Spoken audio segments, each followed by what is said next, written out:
Good evening. Hello, Devon. Good evening. Good evening. Hello, everyone. Happy Monday.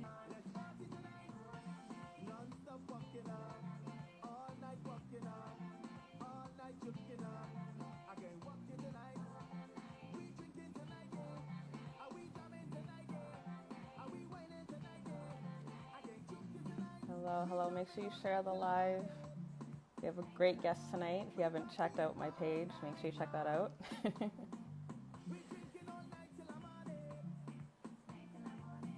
How is everyone doing this evening? Hello, hello, good evening.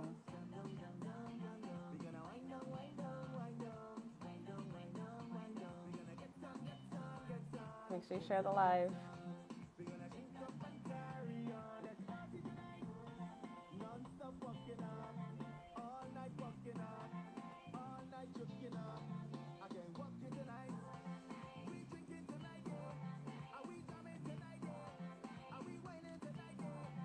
How is everyone doing? Hopefully everyone had a great Monday.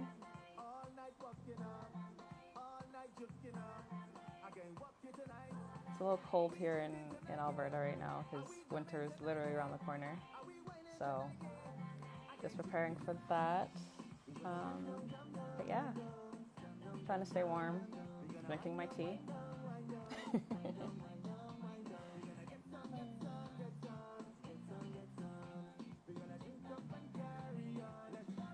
We're going to start in a few more minutes. Make sure you share the live, guys. Hello, good evening, Ryan. Welcome, welcome.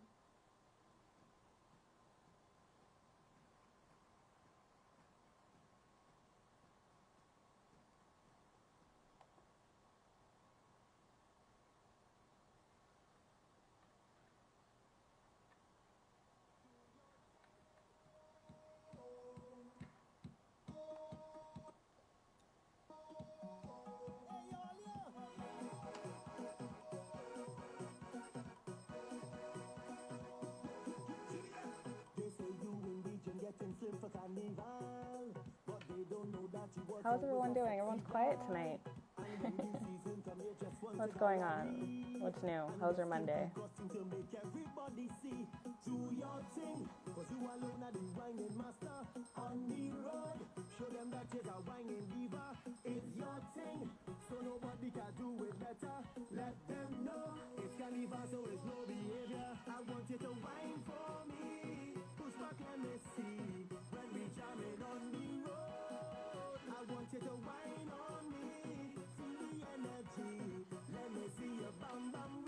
We're going to start in a few more minutes.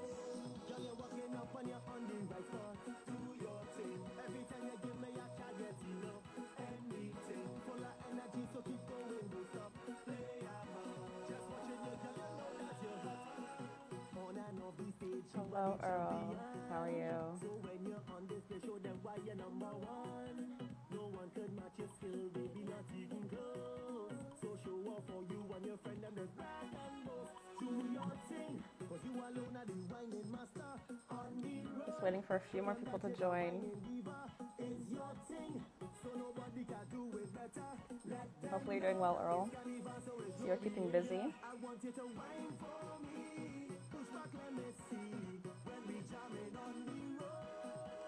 Good evening, good evening. Make sure you share the live. We have an amazing guest tonight. It's one you don't want to miss. So make sure you share the live.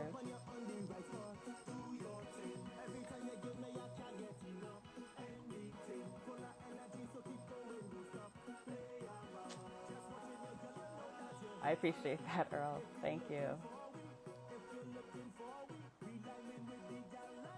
Hello, AJ. Good evening. Just gonna wait for a few more people to join.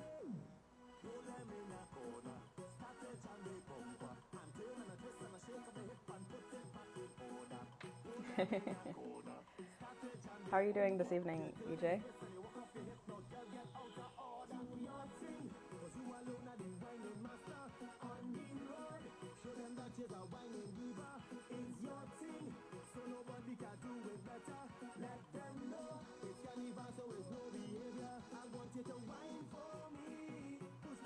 Just gonna wait for a few more people to come in. We're gonna start in a few minutes.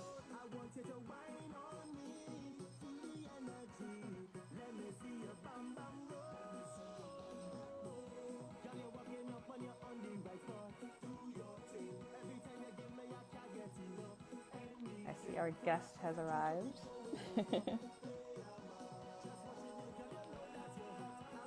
Seems to be a quiet Monday, but that's okay. We'll still keep it going. Make sure you share the live.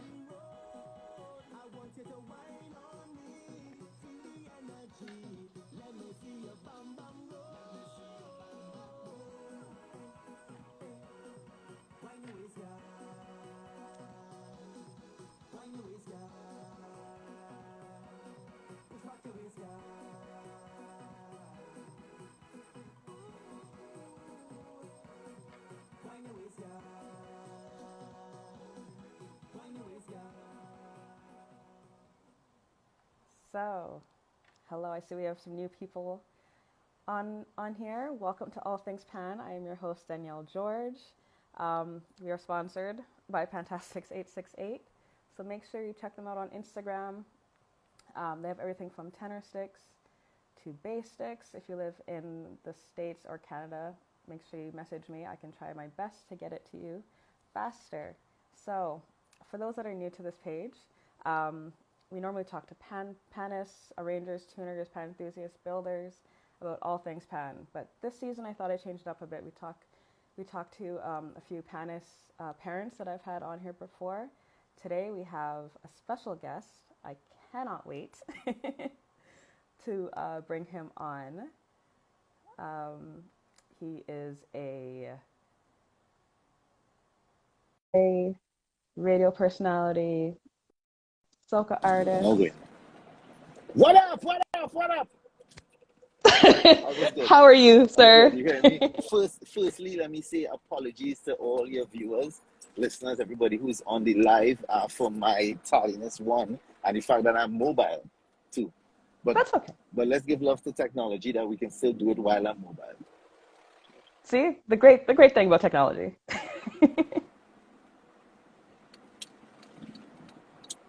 Oh, we lost you for a bit? Yeah, that's fine. I'm here still. Okay. Oh, cool. So how are you, sir? I'm good. I'm excellent. That's good. I see you've been busy these last few months. That's great to see. I have. A lot of things happening. A lot of things happening. A lot of things about to happen. So I'm excited. Are you gonna give us a little insight on those later? Some of them I'm not ready to share yet. Music-wise, there's a lot of music coming. I can talk about that. But there's so much other things outside of music that's happening as well that in the weeks to come. So that I'm excited about. Okay. So we'll start off. If it's okay with you, I usually get my viewers to ask you a few questions. Sure, man. So you're gonna be on the hot seat for a few minutes. That's cool. We good. Okay, cool. So we're gonna start with easy. Who are you? For those that don't know. For those who don't know, let me reintroduce myself. They call me Jaiga. Trinidadian, Trinbagonian by birth. I belong to that beautiful place called Trinidad and Tobago.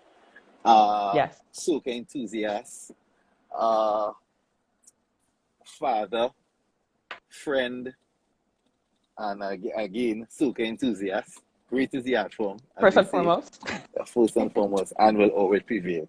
But yeah, all around here, radio, television, broadcaster, producer, wear many hats, to be honest. But one of them that I really enjoy the most is the hat of being a daddy. So yeah, that's who I am. Nice. So you said you're a Soca enthusiast first and foremost. You're a DJ, producer, Soca artist. Radio, television. Television.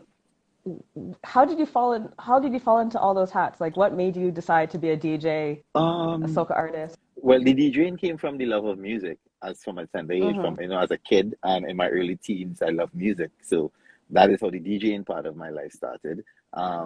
radio and all those things and the performing and all of that is just like a natural progression, it's an evolution of a DJ in any sense of it. Right. Most DJs, if you know, they tend to either turn to an artist or a producer. But for me, the love of music was there from early. I would say pre-teens into teenage years, and I was fortunate. I tell everybody I was one of the fortunate ones. At a tender age, when I was just about 18, on my before my 19th birthday, I had the opportunity to tour with Iowa George, who at the time was like a top dog in the soca business, right? So, yeah. and I toured with him for 13 years. So he got a lot of my life, the early part of my 20s. So I was really baptized into soca from early. And that is where the love of soca came from. Because in my early teen days, we grew up around dancehall. Dancehall was the music of choice, especially in Trinidad and Tobago. Right.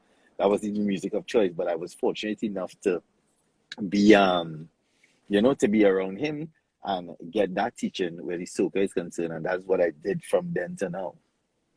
Mm-hmm. Yeah. So what did your parents think of you becoming a DJ? This is full on me. I totally said, well, if you're going there, that was a whole disaster because you're talking to the son of a father, or the son of a reverend, mother of a wife of a pastor.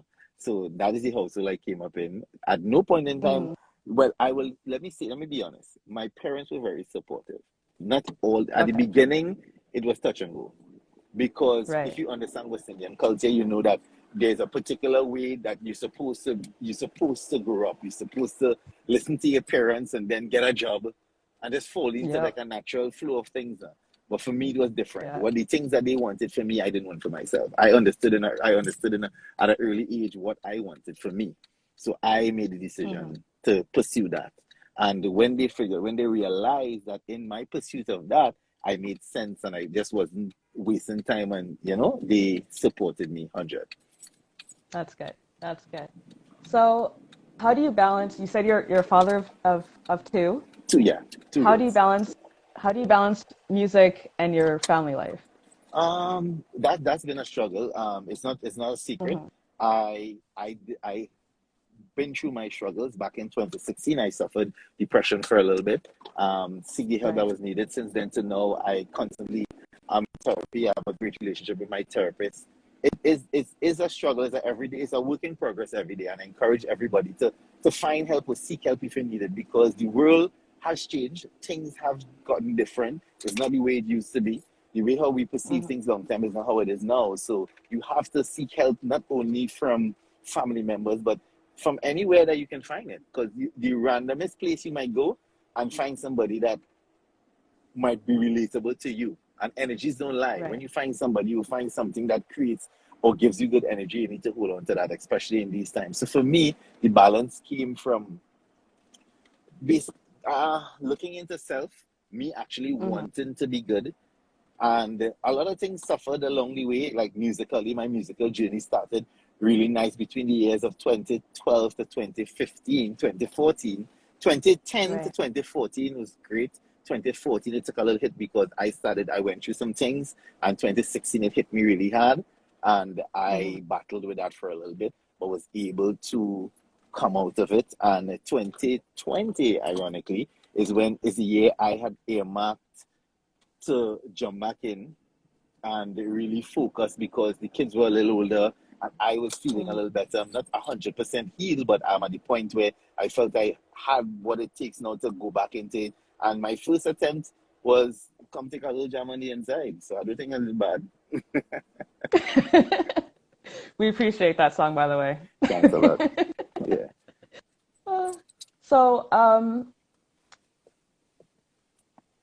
How would you feel if your daughters wanted to be a DJ or get into that music industry?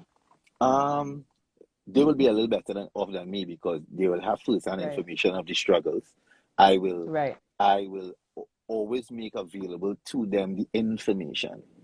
The issue that a lot of us had in our years since coming up, we didn't have the right information. We were told the wrong things. So I will try and instill the right information, which is what I try to do now with my girls. The relationship I have with my girls is one of a lot of clarity, where it's very transparent and it's a welcoming space. And I live in a place of, I always make a joke that in my space is no judgment.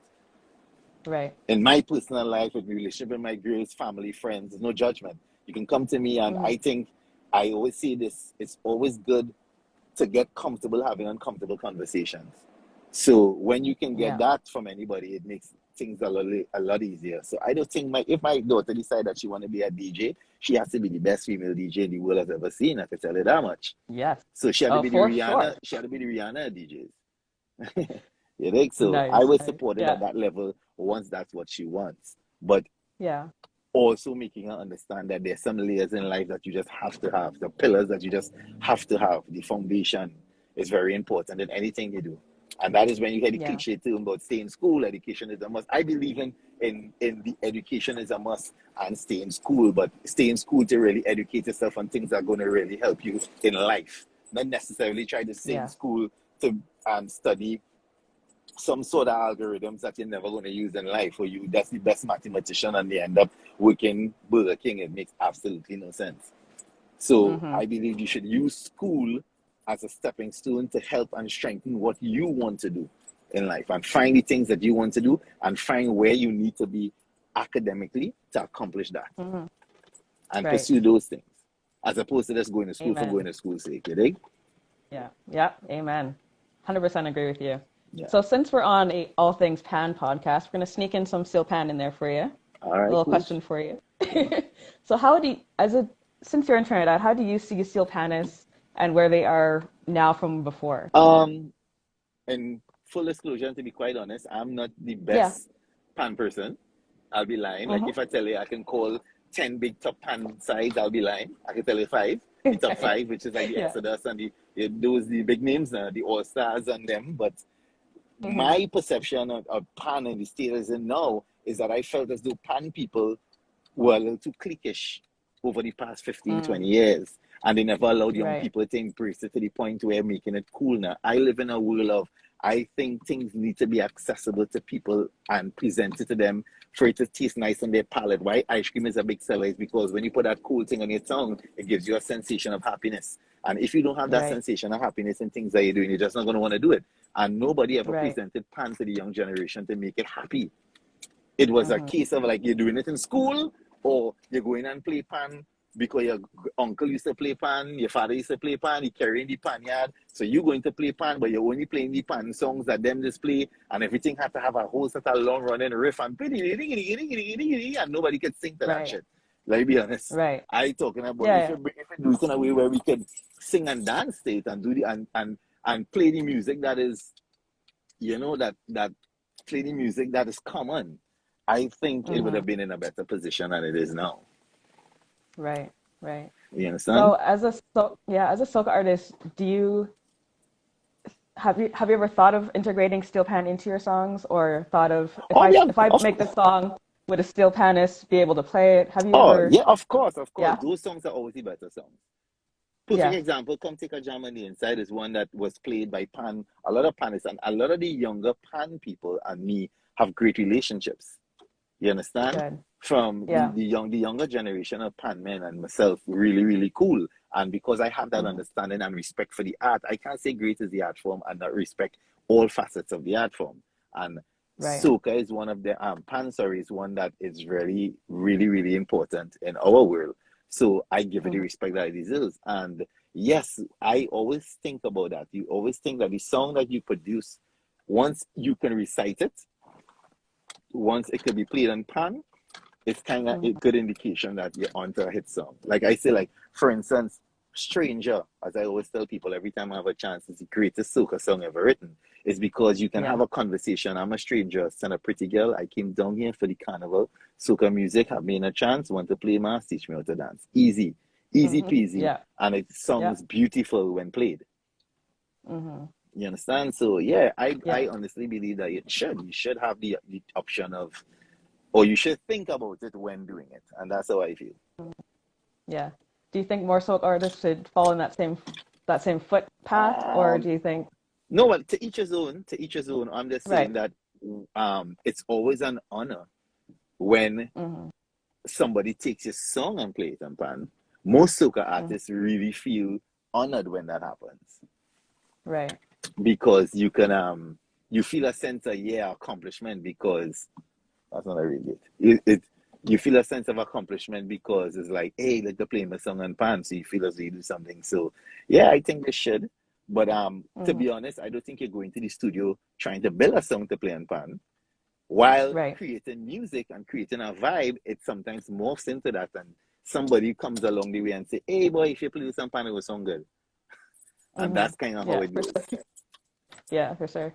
So I think I've answered this or asked this already. Have you thought about collaborating with the Still Pandas for future songs, or have one in your videos, or? To be honest, not like as a feature, but there are songs that I'm working on for my 2022 projects that maybe I might require somebody to play some chords for me.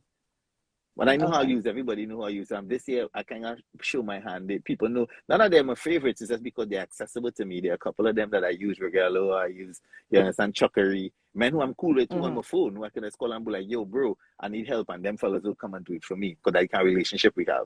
So, yeah, that's it. Like, I sent them a song recently, too, that I'm working on just to get a vibe to find out how they think it's going to bounce and get the kind of response they're looking for. Yeah. Nice. There's a question here from Duvan. You being a popular DJ on one of the most popular radio stations, 96.1, why isn't Steelpan music played by you and by DJs on your radio station on a day-to-day basis? All right. To answer that question, honestly, we don't get much. I play songs like, for instance, Regrello just put out a compilation album that he did, an EP of songs covers he did. Some of those played because, again, back to the same thing, and answering for 96.1. 96.1 is an urban-driven station. If we're being fair to ourselves and being truthful to ourselves, you know that it's a station geared towards a particular audience because that's what they do and that's how they make their money. Me, in my capacity as what I do, I will always give opportunity to that, and I've proven that over the years. Like this year in particular, I hosted an entire pan day on my concert series. You understand? And that was me paying respects to it. So if he's asking it from a me point of view, the me point of view is I will do it on my shows. But overall on the station is not construct for that. You understand? It's really a urban driven music station. Yeah. So, in your opinion, from what you know and the friends that you have in the Steelpan industry, how do you feel we can bring Steelpan more into the forefront?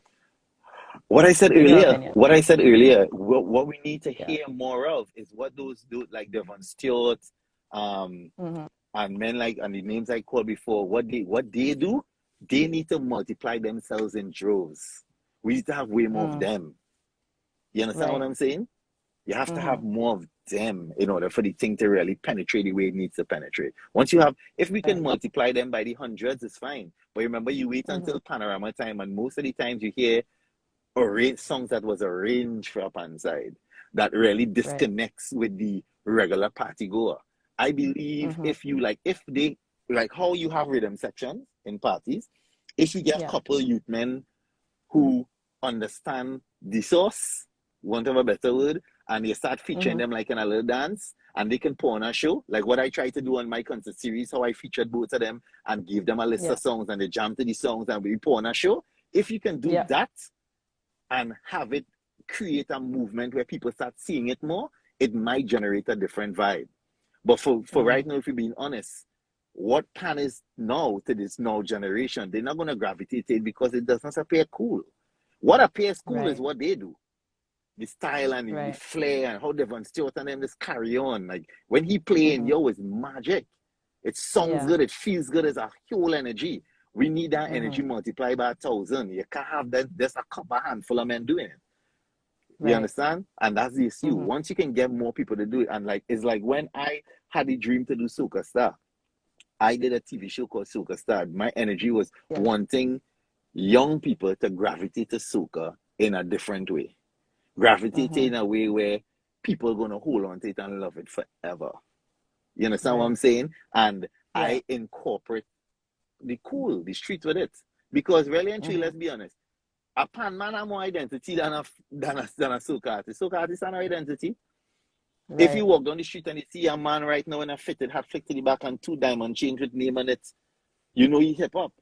If you see a man with a cane and a turban and some ice gold and green scarf, you know, so is reggae singing, you can't walk down the road and show me a soca artist, but you might be able to show me a pan man with 2 sticks hanging out the pocket. You dig? So at the end of the day, for me, it's about creating a vibe and an energy and a movement behind it. So again, once they could find a way, I will always support it. Once they could find a way to make it cool, like give it that ice cream touch I spoke about earlier on the palette, that when you hear it, it's so sweet and they could sing, because nobody never stands up to pan. When you hear pan jamming, you will always dance because it's beautiful. But the packaging on how they package it, it is like they operate in a space as though like it's a cult. Like it ain't good for everybody else. It's just good for us pan men. Or they don't want to hear this. That is how the that's how the regular person on the side of the road looks at it. It's like, what them pan men and them will cliquish. They want to only hold on to the thing. Because they don't come out and jam with everybody. There are few people that started to change over the years. Like they started to do things outside of carnival, put on shoes, and all of that. But it's not enough. It needs way more. Okay, fair enough. There's a question here. Why don't soca artists try to collaborate with arrangers to produce music that can feature both the instrument and the genres? I can answer that because I personally can answer it, but I know some arrangers partner with artists, but they partner with artists on just for their vocal to sing to their arrangement. Which again puts us back into the same thing I spoke about. When you have to sing this kind of riffy songs that not everybody no disrespect to Kitsch, no disrespect to the people who did it in the past, but I am telling you now, my daughter has no interest in listening to them kind of long riff. And I am the type of father who, my daughter's been to the March Grass since she was 4. She's been to Extempo in the Savannah since she's 4. I have them full in the arts. Sometimes they complain. But I tell them, you're living in under my roof, so you better go and jam. You have to hear pum pum pum. It's either that or nothing. You understand? So for me, even though if you try, not that I'm force feeding them, but you still want them to smile and feel a sense of inclusiveness. They don't feel included because they don't understand what's happening. It's nothing that it's not like if you're trying to even reach them. The younger panelists are doing it, but I'm saying when they're doing it on the large scale with the arrangers, they're not even trying to arrange songs. Again, outside of Devon Stewart, and the hip and the cool ones, the older ones not doing anything to really connect to our audience, to create new audience. It's like they're still playing to your grandmother and your grandfather and your father when they have to play to everybody. They're not playing to everybody. You understand? Yeah, that's fair. I'm just trying to see. Oh, that question's been answered already. All right. So what have you, since you've been in the industry, the music industry for so long, has anything changed for the better or has it stayed the same? Say that one more second. I missed something. You said something for so long. It's okay. In the music industry, since you've been in it for so long, have you seen any changes? Oh yeah, I've seen some. Anything good? Soca is still struggling, as we know. And again, it's because I say this without apologies, because a lot of people don't care, artists included, DJs, even fans. They don't care about the art form. They care about fetting. That's the fans. Artists care about getting paid. DJs care about getting paid and getting forward. They don't care about the art. If they start caring about the art way more, we will see faster changes. It's moving at a slow rate because they don't really care. Like I tell everybody, I'm a fan of soca. I'm the biggest cheerleader for the art form. I don't care about, yes, I love me, obviously. I'm loving myself. I think I have a little bit of cockiness inside there, but to the point where it doesn't override my love for the art. I love the art first and foremost. But the changes that I have seen over my time since I've been here is I remember the days when I started, Suka never used to play in the clubs. Suka never used to play on boat ride. Now you can't go and dance and in your Suka, DJ will get pelt. And I believe I helped that because of the work I put in over the past 15 years. Because I knew it in a time when it never used to play. And I can speak for me now, like let's say for instance, if we're talking 96 and we're talking radio and everything, everybody who knows me know when I'm on here, you guarantee to hear soca. Right. It's a must. That's never how soca never used to be played mainstream like that, the way I do it. You understand what I'm saying? So I think there's some changes, and not only me, I have seen changes across the board. There are way more people now. Soca is now cool. It's cool to be in soca.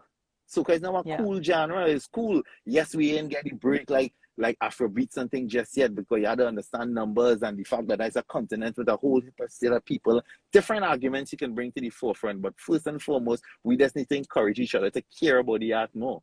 And just remove self a little bit. But we're going through a space now, and then the pandemic came, leave people in a kind of bind. So now people grafting at shows and you're trying to hold on to the little dregs of your career and hold on to your identity and yada yada. We have all of that. But I just believe that we need to care about the art a little more. Right. To see faster growth.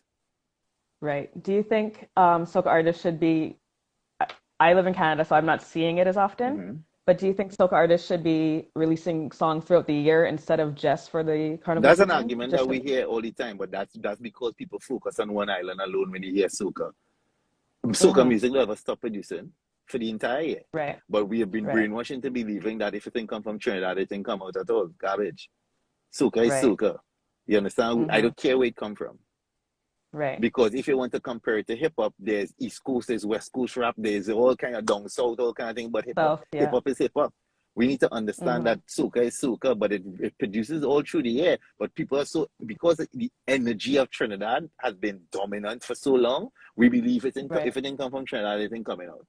But for years, I've been in this thing a long time. Soca could play 24 hours a day without playing back a song for days. Right. That's the kind of music it have. It's just for DJs to not be lazy and actually care about researching and doing the work and playing the music. Once that happens, it's fine. But yeah, I don't think music has always been produced all through the year. You will find Trinidadian-based soca artists might not put out music all year because after a season they give themselves a break. It's like an artist on tour. When an artist puts out an album, right? They go on tour for 6 months off of the album. Pretty much it's the same kind of essence when you're talking, if you break up the islands. When a Trinidad artist do a song, if he has a hit season, he's going to on tour from February until October. So between that year, he's singing, he's performing, he not time to go in studio. But there's so much other soca artists across the diaspora who in studio, but nobody takes them on because they feel it must come from Trinidad. It's only in the past 5 years you start to realize that when you say anybody from Trinidad, you start getting crickets. You start to realize there's other islands. Yeah. You did? Yeah, that's for sure. Yeah, so there are the islands out there that have been doing it long before. Yeah. There's a comment here that DJs are lazy and he's fed up of hearing the same music, which I agree. They're lazy and my beef for them is not beef. My issue with them is you don't pay for music, bro. Invest the little money that you make and go to different islands and feel out the people. Get a sense of who these different islands are, what the music is, that kind of vibe. They're not doing that. In my day as DJing, we had it hard because you had to buy records. To be big, you had to buy the hit songs. No, you don't do that. You just need to own a laptop and have Wi-Fi. And he's a superstar DJ. So if that's all you need, how hard it is to just buy a ticket and go to different islands? And try and network with the artists down in those islands and feel out what's happening so that when you actually playing across the globe and you're representing soca, you can play music that represents soca all over. They have tons of artists. They ain't have 5 alone, you know. It have plenty to be played and who have good music too. Yes, we know some people might sing things that mightn't really connect, but you have to remember as a DJ, you're not playing for you alone. You're playing for a whole cross-section of people. You understand? Yeah. And we know it has touchy little bush tune in there. I know I'll sing touchy little bush tune over the years, but okay, a man sing bush, keep it going. Like I had an argument one time with somebody, all Michael Jackson songs didn't play on Billboard. We feel he cry. He didn't have only number one songs. It had Michael Jackson songs nobody never hear and didn't really care about. So if you complaining about the fighting me down, you're not special, you and Mike. So keep it pushing and that kind of, I don't stop to cry for that. Everybody sing bush in their life. You forget Marshall sing Answer no. She's your song ever played, but that doesn't make him a crap artist. He sing a shit song. It happens. I sing a couple of them well, but I know I have some big ones in there. So you just have to keep it pushing. You can't stop and cry, you know? Yeah. And I feel like everything that you said in this last 5 minutes goes for Still Pandas as well. We have to expand our music genres and be able to network and work with other people. Pandas need to network and they need to understand that you have to connect to something. You need fans. You need a fan base. Yeah. There are pan yards and the pan culture that have fans. Phase 2 have fans because it was constructed as a institution of learning, an institution of greatness, and a lot of financial backing. Yeah. Let us not forget that. So they operate properly. But then there are other little pan groups that need to build fan base, put on shows outside of the season. You don't need the whole pan orchestra. Get your drummer, a couple pan men, put on shows, have little all-inclusive pan parties, come up with innovative ways to get people interested in coming to hear you all. It's like I tell everybody the story of Kes. Kes used to sing at Woodford Cafe for 12 people. Right. Until he all grew Woodford. It took a while. Marshall did the same thing. This business is about putting in the work. But you see, they jump into a situation where, especially if you end up on a big pan side, where they have all the fanfare. Let's say you get a little front line. I don't know how it works, but I guess the people who's been in front is the stars because that's on TV and that's what you see. So you get a little play to go in front, not downgrading the people thing. But after that, you feel you're a hero because you get called to play on a big side. But after that, then what? Right. You understand? Then what? Yeah, exactly. The side is big. The work that was put in over the years to get the brand big is one thing, but the individuals in the group need to also put work in to continue that or to encourage more people to come. Because I guess this is me on the outside looking in. I am guessing that people strive to get on big sides. Like you might start off playing in a little pan side down in the country, and then eventually your skill set get a little better, you get a little known, and you get excited and you can't wait to come up the road to play on a big side. And some from the stories I know it had men just play for 3-4 side one time. Yeah. Which I can understand. That really said it. It's like, because I look at it as sport. Like, you can't see Ronaldo go and play for 3 football team. It will make no sense. But again, the culture is so weird that you can be a pan man and you jamming for 4 different pan sides. And you have to remember 4 different songs. You're going to make a mistake on one. And you will make the mistake on the one that you don't care about the most. The one that has the least brand name. So if you're playing for Bridgeside Symphony, somewhere far in the country, nobody know, you might go ping with the whole side going ding, ding, ding, you playing off, but you ain't care.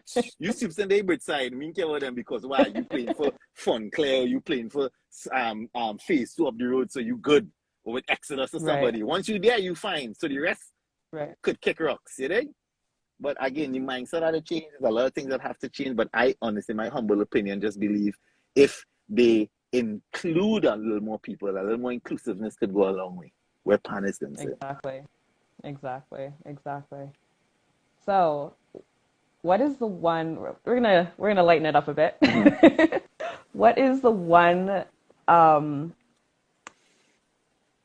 inspiration that someone gave you that you live by to this day? Oh, that's a very weird question. It has nothing to do with, it's not really inspiration. Is something most of the things that I say really came from my granny.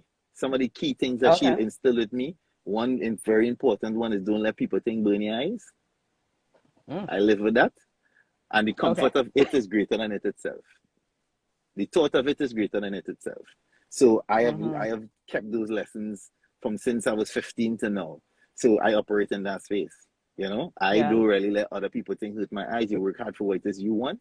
And always remember that in life, and it's not only a man-woman thing, just in everything, the thought of it is greater than it itself. Meaning, sometimes you might see something and the painting, the picture of it might be grand. It's greater than it actually is. You know, and now and in my recent years, the past 5, 6, I've learned to really do a lot of self-searching, and understanding of self is very important. Once people could understand themselves and be truthful to themselves, most of the times, everything else will just flow organically and be nice. Now, you won't have very much issues once you understand self. Fair enough. If there was a young person that wanted to become a DJ and ask you, what do I need to do to become as big as you, or Still Pandas, if they wanted to work with you, what would you tell them? Listen. One of the biggest problems with the generation now, they don't listen. Listening. A great listener is a good learner. Listen. And always be willing to learn. I am in a space where right now I am constantly learning. I am hungry to learn always. Listen. When you listen, a lot of things happen. It's a mistake I made in my earlier years as well. And in a personal space, in a professional space, the lack of listening. Sometimes you're so eager, and your ego normally gets in the way. And a big misconception, sorry, we feel men alone carry egos, women carry them as well. So I'm speaking on the both male and a female, not female, sorry, both a man and a woman aspect. Because female now is no derogatory, you can't use it loosely anymore. Right? So men and women need to understand that you have to be willing to listen on both sides of the spectrum and separate yourself from situations, and don't let your ego get in the way, and you will see how things will turn around.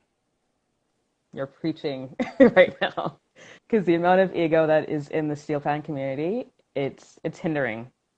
Right. Honestly, it's holding. I feel it's holding Pan back in a sense, but the young people that are coming up are amazing in doing what they need to do.